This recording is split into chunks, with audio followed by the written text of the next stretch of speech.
Buenas tardes. Es un placer para mí estar con ustedes. Agradecer al doctor William Puche por su gentil invitación y gracias por compartir estos momentos de pandemia que ya no sabemos para dónde va, aunque esperamos que sea para que vaya para terminar ya con esta situación que lo único que ha logrado ha sido enseñarnos que es importante que cuidemos nuestras costumbres. La pandemia nos ha enseñado lo importante que son los abrazos. Muy bien, quiero comentarles que esta presentación es una divagación que hice respecto a las, los conocimientos, los estudios que he venido viendo en el desarrollo de algunas enfermedades como la esclerodermia y que me puse a pensar o me puso a pensar de cómo es que evolucionan las cosas en la medicina. Y comienzo diciendo la frase de Voltaire, que el arte de la medicina consiste en saber entretener al paciente mientras la naturaleza hace su obra. Una frase sin duda muy lapidaria y que no compartimos los reumatólogos, o por lo menos no la compartimos siempre, porque en artritis reumatoide, si bien hace algunos años veíamos al paciente avanzar de la primera mano que ustedes ven a su izquierda a la mano que ustedes ven a su derecha, completamente inútil y deformada. Hoy los reumatólogos tal vez podemos decir que esta obra de la naturaleza la podemos modificar. Y la podemos modificar porque el tratamiento ha evolucionado desde las aguas termales, el opio y la aspirina. La artritis reumatoide ha evolucionado el tratamiento hasta llegar a nuestros recientes descubrimientos, los anticuerpos monoclonales, que han logrado cambiar la historia natural de la artritis reumatoidea y decirle a Voltaire que no, nosotros sí hacemos o cambiamos el devenir de la naturaleza. Pero Voltaire se burla de nosotros cuando se trata de la esclerodermia. La esclerodermia es una enfermedad progresiva que afecta la piel y los órganos y que desafortunadamente tiene la mayor tasa de mortalidad de todas las enfermedades reumáticas. Y allí sí estamos viendo a la naturaleza hacer su obra. Pero me puse a pensar, ¿cómo hacemos para decirle a Voltaire que no? ¿Cómo hacemos para decirle a Voltaire que podemos cambiar estas prevalencias, estas incidencias, que podemos mejorar estos compromisos cutáneos, pulmonares, cardíacos de una enfermedad severa?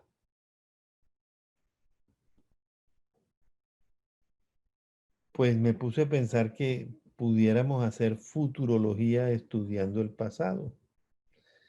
¿Qué viene en la esclerodermia partiendo de saber cómo se hizo, por ejemplo, en artritis reumatoide?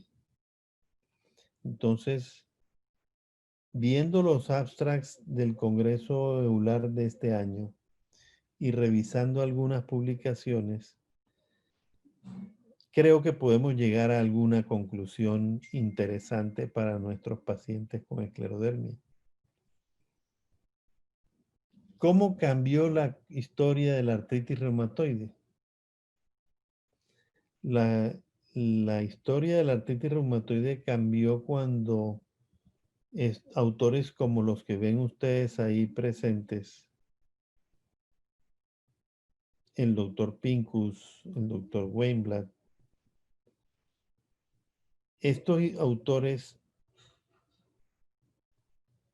describieron la historia natural de la artritis reumatoide, describieron cómo era la evolución de la enfermedad y reunieron una gran cantidad de datos sobre los años 80 y 90 y los publicaron mostrándonos que la artritis reumatoide tenía un comportamiento que si lo podíamos intervenir, podíamos modificar la evolución.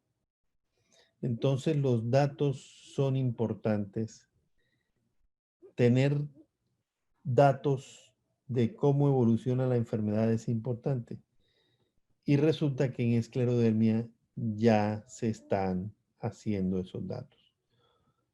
Para el año 2020, esta publicación del Journal of Esclerodermia y Enfermedades Relacionadas nos habla del gran potencial para el futuro de la Big Data en esclerosis sistémica. Todavía falta información, pero ya se está trabajando en esto.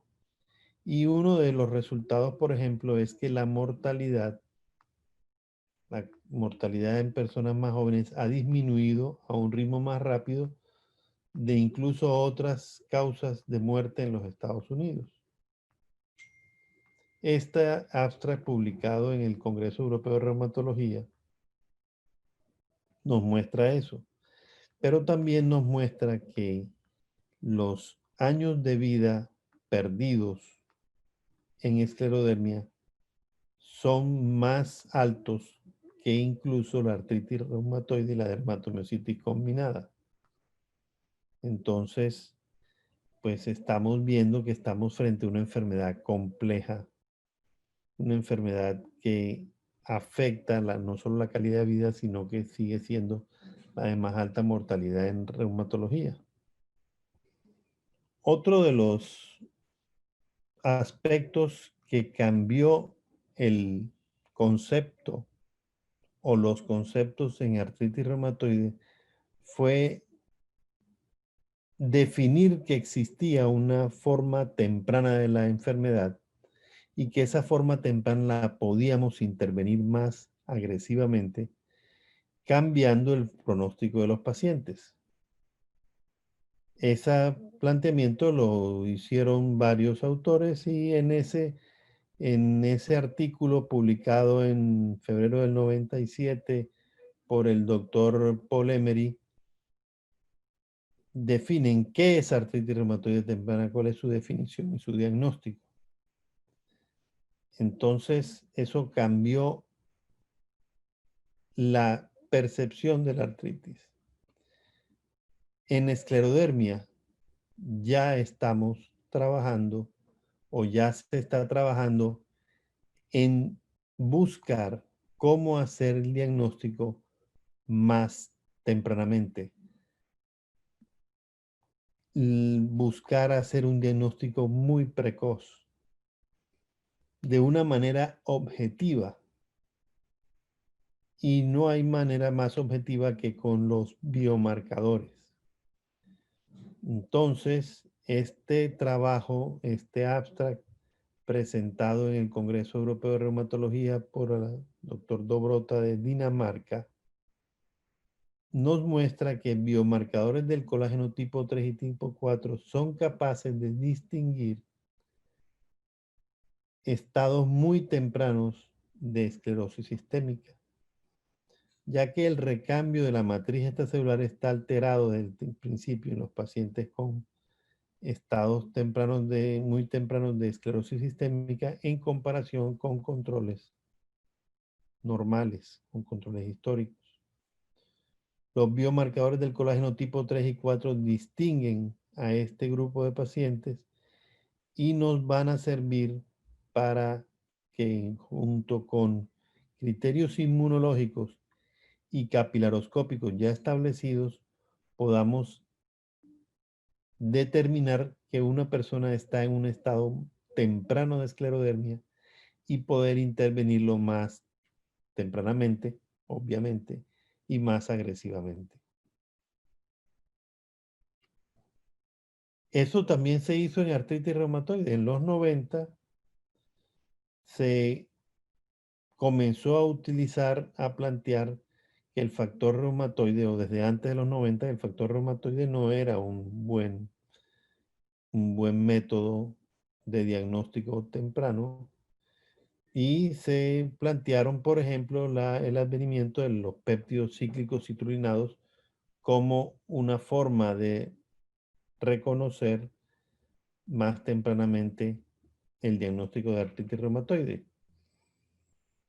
Pues en esclerodermia, ahora en el 2020, podemos utilizar de manera combinada los hallazgos de capilaroscopias tempranos en la capilaroscopia, en pacientes con fenómeno de Raynaud, en pacientes con anticuerpos antinucleares, con anti-SSL70, que presenten cambios en las áreas de la capilaroscopia. Si esos cambios están unidos a los biomarcadores del colágeno, podemos encontrar tempranamente pacientes y nuevamente ser más agresivos en el tratamiento. Una cosa que cambió notoriamente la práctica reumatológica fue el advenimiento de la clinimetría. Cuando yo era estudiante de reumatología, todavía no hacíamos DAS28, escasamente hacíamos HAC. Y en esos finales de los 90 se popularizó la clinimetría y la clinimetría nos llevó a medir muy bien el paciente y a hacer intervenciones guiadas por clinimetría. Se desarrolló en los años 90 el DAS 66, 44, DAS 28 por el grupo del doctor Van de Putte, en esa época residente la doctora Desiree. Se desarrolló el, el HAC por parte del doctor Pincus y más tardíamente otros métodos de clinimetría como el RAPID en el año 2006. Métodos de clinimetría que nos dan una visión más certera de cómo evoluciona el paciente para ser más pragmáticos a la hora del tratamiento de la estrategia terapéutica. En esclerodermia se contaba con el score de Rodnan, desarrollado en 1982, un score que se relacionaba bien con las manifestaciones internas, pero un poco pesado de realizar y solamente confinado a la piel. Entonces el grupo Eustar desarrolló el esclero-ID, un score de impacto de la enfermedad en la esclerodermia, que está un poco pesada la gráfica, pero quise tenerlo todo allí para que lo vieran. Están evaluadas diferentes expresiones de la enfermedad, como el fenómeno de Raynaud,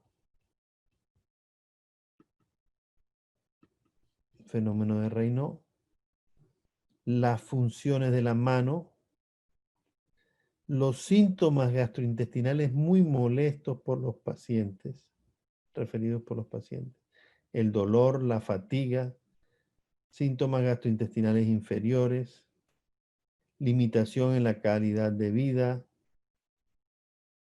manifestaciones respiratorias, las úlceras digitales. Esta herramienta mucho más amplia para medir otras complicaciones de los pacientes nos permite tener una mejor evaluación del caso. Y este escleroide ya fue validado en una versión final en 472 pacientes, abstract publicado este año en el Congreso Europeo de Reumatología, un buen número de pacientes incluidos, 472, sirvió para valorar los pacientes en todos los aspectos que ya miramos. Tuvo muy buena confiabilidad. La media de la respuesta estandarizada fue buena, con una buena sensibilidad al cambio. En general, una herramienta que muy seguramente vamos a comenzar a utilizar ya en los pacientes que nos comiencen a llegar con esta esclerodermia y poder evaluar el impacto de la enfermedad de una manera más amplia que solamente la localización de la piel. Otro método para evaluar el compromiso es la tomografía computada cuantitativa, que predice mortalidad a 10 años en enfermedad pulmonar intersticial. Entonces, podemos utilizar métodos radiográficos como, por ejemplo, en artritis reumatoidea utilizamos las cuantificaciones con el método de Sharp. Aquí vamos a utilizar las cuantificaciones con tomografía computada en enfermedad pulmonar intersticial. Se convierte este método puede surgir como el nuevo estándar de oro en la identificación de pacientes con esclerodermia con mal pronóstico. Entonces, un elemento más de evaluación de nuestros pacientes de una manera mucho más objetiva. El número con la capilaroscopia podemos evaluar el número reducido de capilares o la presencia de los megacapilares que predicen el desarrollo de esclerosis sistémica en pacientes con fenómeno de Raynaud. Estas anormalidades capilares también pueden predecir la complicación de enfermedad pulmonar intersticial. Es decir, que viendo la capilaroscopia, podemos predecir el compromiso, el riesgo de los pacientes de desarrollar enfermedad más severa. Tenemos que hacer más capilaroscopia y establecer más las relaciones que la capilaroscopia nos da con relación a la severidad de la enfermedad. Pero no nos podemos quedar con el solo aspecto descriptivo de la enfermedad. Ya sabemos que es muy severa. Y además de que sabemos que es muy severa, sabemos que si somos bien agresivos en el tratamiento, podemos ser más exitosos. Podemos quitarnos de encima a Voltaire. Pero resulta que el tratamiento todavía está en una fase prematura. Los tratamientos son tratamientos importados de otras enfermedades a la esclerodermia. No pasa como ya pasó en artritis reumatoidea, en donde pasamos de la aspirina y las moléculas pequeñas a los grandes anticuerpos monoclonales que bloquean la cascada inflamatoria y bloquean el daño que se produce en la articulación. en esclerodermia tenemos que dar ese paso que fue dado en el año 88 por el grupo del doctor Maini y el del doctor Feldman, cuando, evaluando muestras del líquido sinovial, encontraron que el TNF y la interleuquina 1 estaban sobreexpresados en el líquido sinovial de los pacientes con artritis reumatoide, y después en modelos murinos de artritis inducida por colágeno demostraron que bloquear el factor de necrosis tumoral disminuía la enfermedad articular en estos modelos murinos. Un artículo publicado, como ustedes ven, en 1992. O sea que del año 88 al año 92 pasaron 4 años en donde pasaron de los estudios preclínicos a los estudios en modelos animales, y finalmente en Lancet del año 92, si mal no recuerdo, fue publicada, del año 94, fue publicado el primer estudio aleatorizado, doble ciego, placebo controlado, en donde el factor de necrosis tumoral era bloqueado por el CA2, que más tarde sería llamado infliximab, y demostrando la mejoría de los pacientes con artritis reumatoide. Aquí está el doctor Maini, el doctor Feldman y dos conocidos nuestros, Ferdinand Bridwell y Joseph Smollen, participaron de ese estudio. Y de ahí en adelante, como se dice, el resto es historia. Desde este primer trabajo, en el año 94, ya en el año 98 salió al mercado el primer anticuerpo monoclonal con el factor contra el factor de necrosis tumoral, y en el año 2000 aquí en Colombia, o sea, unos 4 a 6 años después de la publicación del primer artículo. En esclerodermia, los procesos de secuenciación unicelular de las células inmunitarias del estroma cutáneo y las células de la sangre han permitido identificar mecanismos de la enfermedad, biomarcadores y objetivos terapéuticos. Esto publicado también como abstract en el Congreso Europeo de Reumatología, nos trajo este artículo en donde la inhibición de la proteína de choque térmico HSP90 reduce la progresión de la fibrosis dérmica e induce la regresión de la fibrosis dérmica experimental inducida por bleomicina. Entonces, vean la esclerosis, vean la bleomicina, pero en los controles en los que se utiliza la inhibición de la proteína de choque térmico, inhibiendo la proteína de choque térmico, esto es en ratones, los ratones disminuyen, reducen la progresión de la fibrosis dérmica, y no solamente evitan la progresión, sino que inducen regresión de la fibrosis.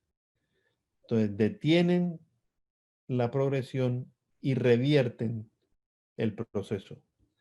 Entonces, yo me imagino que los autores de este estudio estarían muy contentos, y me imagino que estarían como Feldman y como Maini cuando descubrieron que bloqueando el factor de necrosis tumoral se reducía la progresión de la R. Ellos están en esta misma situación en este momento. El grupo del doctor Tomichik en Alemania inhiben esa proteína de choque térmico 90 con esta molécula, con esta sustancia de 17-DMAG, que se utiliza también en cáncer. Tiene efecto inhibidor de la angiogénesis y tiene una clara reducción en la progresión de la fibrosis dérmica y regresión en estos modelos experimentales en ratones. No solamente es la inhibición de la proteína de choque térmico, también algunos factores de transcripción como el PU1 y el ATF3. Estos factores de transcripción que vinculan la vasculopatía y la fibrosis de los órganos de la esclerosis sistémica, al ser inhibidos, también mejoran la progresión de la fibrosis. Entonces tenemos más moléculas blanco que podemos utilizar para inhibirlas y reducir la fibrosis. Por ejemplo, la interleuquina 33. Se sabe que esta citoquina activa fibroblastos e induce fibrosis cutánea mediante la activación de los fibroblastos. Entonces, inhibir la interleuquina 33 puede ser un objetivo importante para el tratamiento de la fibrosis, publicado por el doctor Dong en China, ahora en este Congreso Europeo. Y aquí está la molécula que ya lo hace. En este abstract nos muestran cómo el romilquimab,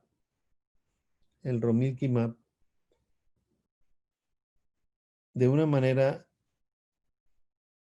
utilizándolo en un estudio aleatorizado, doble ciego y controlado con placebo durante 24 semanas, en una prueba de concepto, demuestran que al inhibir interleuquina 4, interleuquina 13,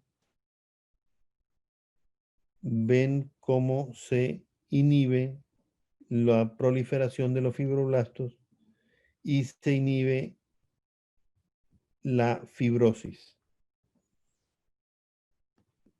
Entonces, este romilquimab es un anticuerpo Ig4 biespecífico humanizado que se une y neutraliza tanto la interleuquina 4 como la interleuquina 13. Y en estos pacientes hubo una reducción estadísticamente significativa en el score de Rodnan modificado en comparación con los que recibieron placebo, con eventos secundarios iguales al placebo. Entonces, este es un estudio, un abstract publicado en este congreso que nos aterriza ya la terapia biológica en esclerodermia.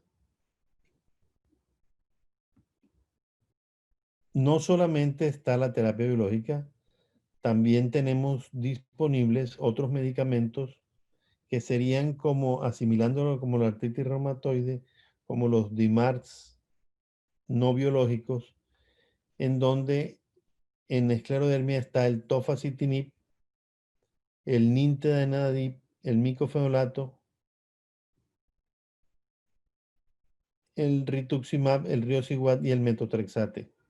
Estos medicamentos han sido probados en diferentes modelos de enfermedad para frenar, por ejemplo, la fibrosis pulmonar, nintedanib, micofenolato, para la hipertensión pulmonar, el riociguat, y el rituximab también para el freno de la evolución de la fibrosis pulmonar. Estos medicamentos son combinados con los que vendrían una buena forma de tener una amplia armamento terapéutico para que el futuro de los pacientes con esclerodermia sea mejor. Entonces, si en artritis reumatoide teníamos las dianas terapéuticas en 1988 y en 1998, 10 años después, se lanzó el primer anti-TNF. En esclerodermia ya tenemos entre el 2010 y 2020 suficientes dianas terapéuticas.